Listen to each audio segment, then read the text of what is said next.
कल 2 मई को भारत के सर्वोत्तम फिल्म निर्देशक व लेखक सत्यजीत राय जी का जन्मदिवस था। इन्होंने लगभग 37 फिल्मों का निर्देशन किया। एक लेखक के रूप में इन्होंने बाल साहित्य, लघु कथाएँ, आत्मकथा, कविताएँ और फिल्मों के विषय की कई पुस्तकें लिखी। उनकी पहली सर्वोत्तम फिल्म पथेर पांचाली थी। इससे संबंधित उनकी एक रचना आज हम यहाँ पढ़ेंगे और इस रचना का नाम है चूनीवाला देवी उर्फ इंदिर दादी। चूनीवाला देवी को जिस दिन पहली बार उनके पाइकवाड़ा वाले घर में देखने गया, उस दिन की मन स्थिति भुलाने वाली नहीं है। फिल्म का काम शुरू हो चुका था। अप्पू, दुर्गा, हरिहर, सर्वजया की भूमिकाएं चुनी जा चुकी थी। प्रसन्न, संजली दादी और नीलमणि की स्त्री के संबंध में भी मन स्थिर हो चुका था। बाकी केवल इंदिर दादी का चुनाव रह गया था। 75 वर्ष की एक वृद्धा जिसके गाल पिचक चुके हैं, कमर थोड़ी टेढ़ी हो जाने से जिसकी पूरी देह सामने की ओर झुक गई है, दूर की चीज़ें अब पहले जैसी साफ नज़र नहीं आती। विभूति भूषण के इस वर्णन के साथ संगति रखते हुए एक अभिनेत्री का चुनाव करना कोई सरल बात तो नहीं थी, विशेष रूप से तब जब समाचार पत्रों में बार बार घोषणा कर दी गई थी कि इस फिल्म में मेकअप का प्रयोग जरा भी नहीं किया जाएगा। वर्णन के अनुसार वृद्धा की खोज न की गई तो ऐसा नहीं था, लेकिन चेहरा ही तो सब कुछ नहीं था। सबसे बड़ी समस्या तो यह थी कि 70-75 वर्ष की वृद्धा के लिए आउटडोर शूटिंग की यह हाड़ तोड़ मेहनत सहन करना संभव होगा या नहीं। इसके बाद प्रायः देखा जाता है कि बुढ़ापे के प्रकोप से थोड़ा बहुत मस्तिष्क विकार इस उम्र में तो हो ही जाता है। इंदिर की स्मरण शक्ति के ऊपर भरोसा रखकर चला जा सकेगा, अर्थात वे संवादों को याद कर कैमरे के सामने बोल तो सकेंगी। वार्धक्य, अभिनय करने की दक्षता, शारीरिक रूप से कष्ट सहने की क्षमता और स्वस्थ मस्तिष्क, एक ही पात्र में इन चारों चीज़ों का समन्वय जरा भी संभव है या नहीं, इस पर विचार किए बिना ही हम लोगों ने फिल्म का काम शुरू कर दिया था। अब इस पर विचार करते ही बड़ा भय लगता है। चूनीवाला देवी का पता हमें रेवा देवी, पथेर पांचाली की संजली दादी ने दिया था। चूनीवाला देवी चूंकि निभाननी देवी की माँ थी, उन्होंने 2 मूक फिल्मों में अभिनय किया था और उससे भी पहले अर्थात तारा सुंदरी नगेंद्र बाला के ज़माने में मंच पर अभिनय किया था। उनका पता ठिकाना लेकर एक रविवार की सुबह हम लोग निभाननी देवी के घर पहुंच गए। चूनीवाला ने हम लोगों को निराश नहीं किया। 75 वर्ष की एक वृद्धा जिसके गाल पिचक चुके हैं, कमर थोड़ी टेढ़ी हो जाने से जिसकी पूरी देह सामने की ओर झुक गई है, वे इस वर्णन से न मिलती हो ऐसा नहीं था। प्रश्न किया, आप कोई बच्चों का गीत जानती हैं? उसे दोहरा सकेंगी? बुआ मौसी के नींद लाने वाले किसी बाल गीत की 10-12 लाइनों से ज़्यादा मैंने तो कभी सुनी नहीं है। चूनीवाला के मुँह से आश्चर्यजनक रूप से इसके विस्तार में वृद्धि हो गई। लगता है बाल गीतों के आदिम और अकृत्रिम संस्करण की ही उन्होंने आवृत्ति की। उस वृद्ध महिला की स्मरण शक्ति देखकर बड़ी श्रद्धा हुई। कई आशंकाएं अपने आप दूर हो गईं। अब दूसरा प्रश्न जरूरी था। यहाँ से भोर 6 बजे रवाना होकर 15 मील दूर गांव में जाकर शूटिंग करके पुनः शाम को उसी 15 मील के रास्ते को मोटर से आप तय कर पाएंगी? खूब अच्छी तरह से। इस बार मेरी बाकी आशंका भी दूर हो गई। चूनीवाला देवी को लेकर काम करते समय बार बार मन में यही बात आती रही कि अगर इनका पता न मिलता तो हमारी पथेर पांचाली फिल्म बन ही न पाती। हम लोग किसी भी मामले में धोखेबाजी अथवा जालसाजी का सहारा नहीं ले रहे हैं। यह उन्होंने शुरू में ही समझ लिया था। आप लोगों ने जब एक युवती को मेकअप द्वारा वृद्धा न बनाकर मुझे चुन लिया है, तभी समझ गई थी कि आप लोगों की प्रवृत्ति किस तरह की है और यथार्थ की यही दिशा अंततः इंदिरा दादी की भूमिका में बरकरार रहे, इसके लिए वे सदा सचेत बनी रहती थीं। एक उदाहरण दे रहा हूँ। इंदिरा दादी के पहनने के लिए हम लोगों ने एक फटे थान की धोती चूनीवाला को दे दी थी। उनसे कह रखा था, आप इच्छानुसार गांठ लगाकर छेदों का कोई इंतजाम कर लें, जैसी कि इंदिरा दादी की आदत थी। लेकिन कुछ दिन काम करने के बाद वह थान जीर्ण से जीर्णतर हालात में पहुंच गया। एक दिन मेरे कान में यह बात आई कि चूनी वाला ने कहा है, इस कपड़े की जो हालत हो गई है उससे लज्जा नहीं ढकी जा सकती। दूसरे दिन एक नया थान फटे स्थानों की संख्या कुछ कम करके उन्हें दे दिया गया। चूनी वाला ने कुछ कहा नहीं।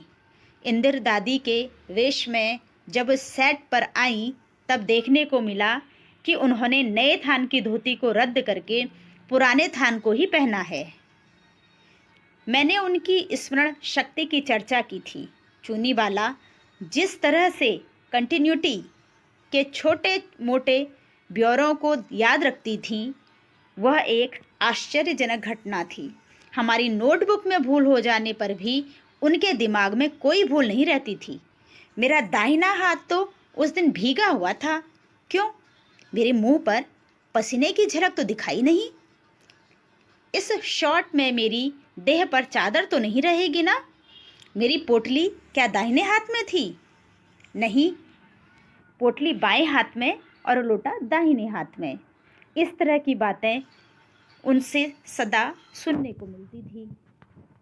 चूनीवाला के कई गुणों में से उनके सुरीले गले का आविष्कार काफ़ी बाद के दौर में हुआ। एक दिन शूटिंग के अंत में हरिहर के चबूतरे पर बैठे बैठे शाम के चाय पान के समय उनसे पूछा, आप गाना जानती हैं? उपन्यास में अथवा पटकथा में इंदिरा दादी के गाने का कोई उल्लेख नहीं था। फिर भी कई दिन से यह महसूस हो रहा था कि इंदिरा दादी के किसी अलसाए क्षण में उनके सादे सुर में गाए एक गाने को अगर शामिल कर दिया जाए तो कुछ बुरा नहीं होगा। चुनीवाला ने पूछा, धार्मिक गाना चल पाएगा? बोला, हाँ चल पाएगा।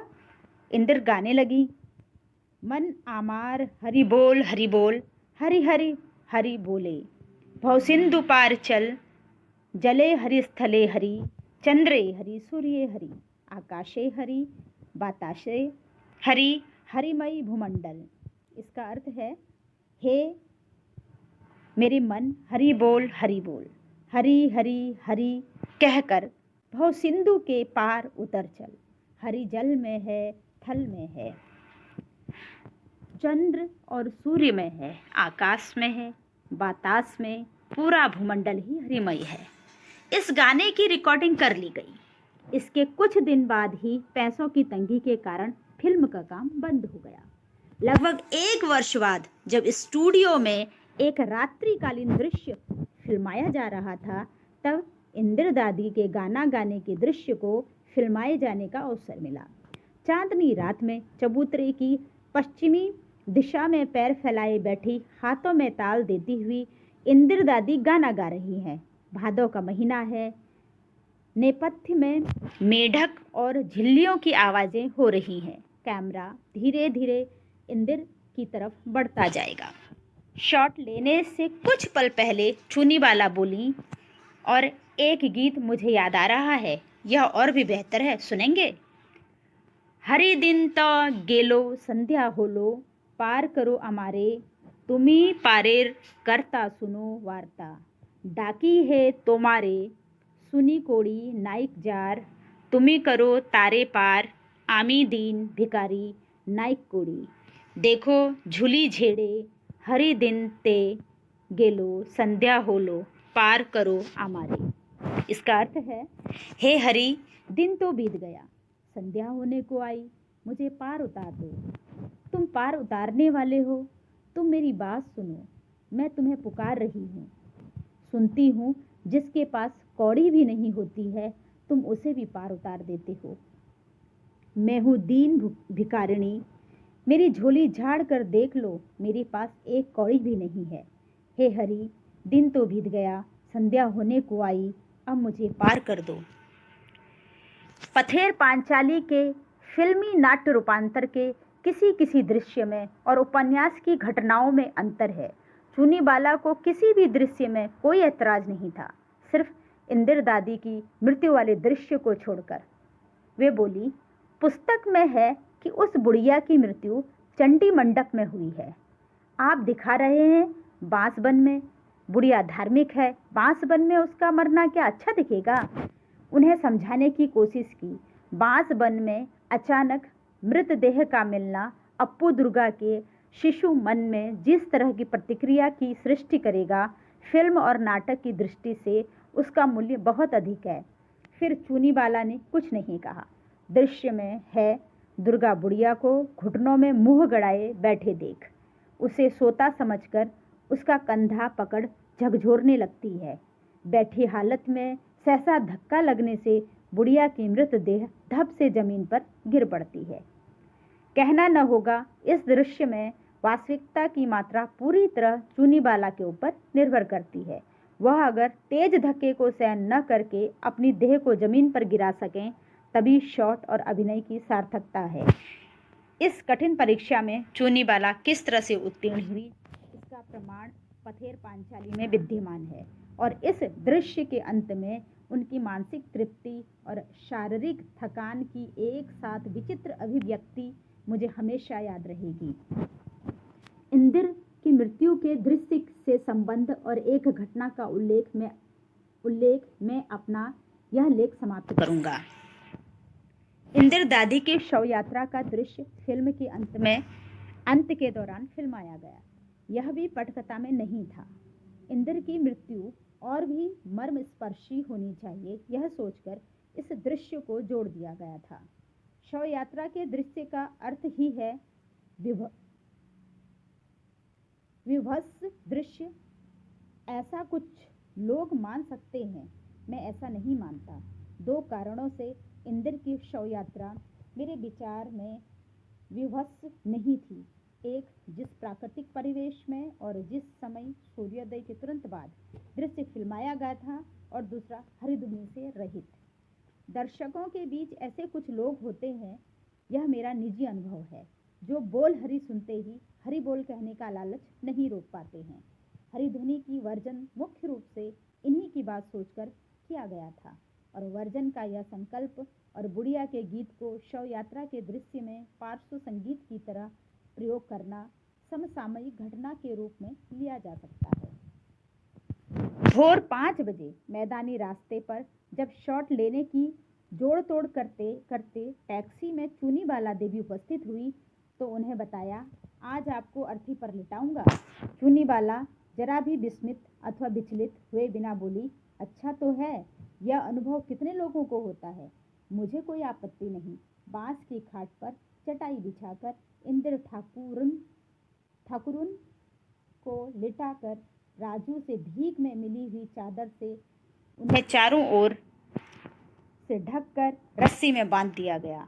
उसके बाद कैमरे के लिए एक रिहर्सल कर शव यात्रा शुरू हो गई। शॉट खत्म हो जाने के बाद खाट सहित इंदिर दादी को धरती पर उतारा गया, रस्सी का बंधन खोल दिया गया, लेकिन चूनी बाला देवी जरा भी नहीं हिली। हम लोग एक दूसरे के मुंह की ओर ताकने लगे।